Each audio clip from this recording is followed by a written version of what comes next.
नमस्कार। प्रधानमंत्री नरेंद्र मोदी और भाजपा सरकार ने 82,000 करोड़ रुपया बीएसएनएल को पुनः मार्केट में स्थापित करने के लिए, बीएसएनएल को जीवन दान देने के लिए बजट में 82,000 करोड़ रुपया अलॉट किया है बीएसएनएल के लिए। लेकिन प्रश्न खड़ा यहाँ ये होता है कि क्या इस 82,000 करोड़ रुपये के मदद से बीएसएनएल बाजार में फिर आ पाएगी या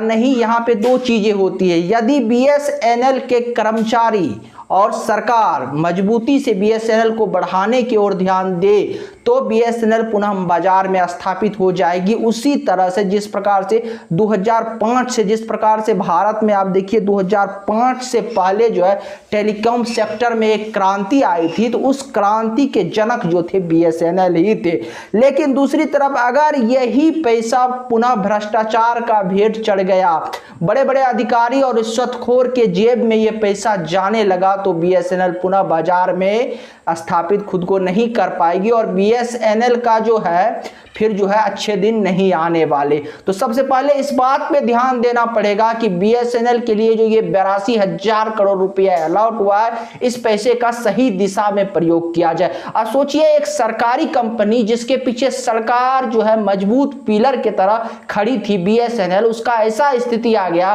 कि बीएसएनएल अपने लिए 4G स्पेक्ट्रम भी नहीं खरीद पा रही थी। उनके पास इतना पैसा बीएसएनएल के पास नहीं था। बीएसएनएल को एक कंपनी के तौर पर, एक सरकारी कंपनी के तौर पर अपने कर्मचारियों को वेतन देने के लिए पैसे नहीं थे। लगातार बीएसएनएल अपनी कर्मचारियों की जो है छुट्टी कर रहे थे, उनकी छटनी कर रहे थे। लेकिन सवाल फिर यही खड़ा होता है कि आज जब जियो या दूसरे जो टेलीकॉम कंपनी है वो जब बाजार में जब एक छत राज वो करने लगे और एक छत राज जब बाजार में उनका हो गया तो वो मनमानी करने लगे, तो आखिर वो कौन लोग थे, वो कौन लोग जिम्मेवार है जिनके जो गलतियों के कारण या जिनके नीतियों के कारण लगातार जो है बीएसएनएल जैसी सरकारी कंपनियां लगातार जो है बदहाल स्थिति में जाती गई और जो प्राइवेट सेक्टर की कंपनियां थी, जो निजी कंपनी थी जियो एयरटेल, ये जो है लगातार आगे बढ़ती गई। तो आप इसमें देखेंगे कि इसमें राजनीतिक शामिल है, इसमें भ्रष्टाचार शामिल है, इसमें अधिकारियों की लापरवाही शामिल है। ये सब जिम्मेवार है आज बीएसएनएल को पीछे धकेलने में और निजी कंपनियों को आगे बढ़ाने में।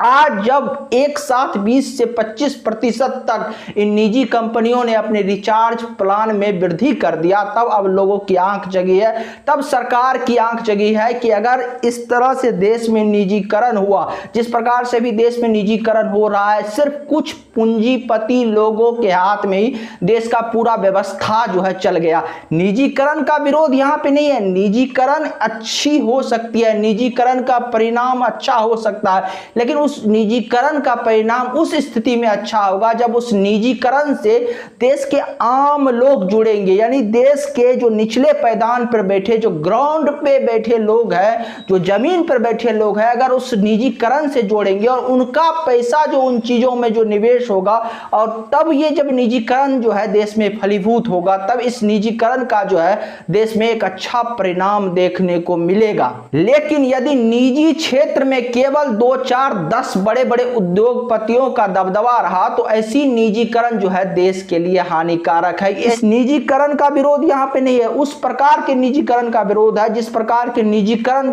को लागू करने से जियो जैसे कंपनी मजबूत हो जाती है और फिर वो देश पर एक छत राज करने का प्रयास होते हैं। याद रखिएगा कि इस निजीकरण से, जो इस प्रकार के निजीकरण से जो पैसे आते हैं, इससे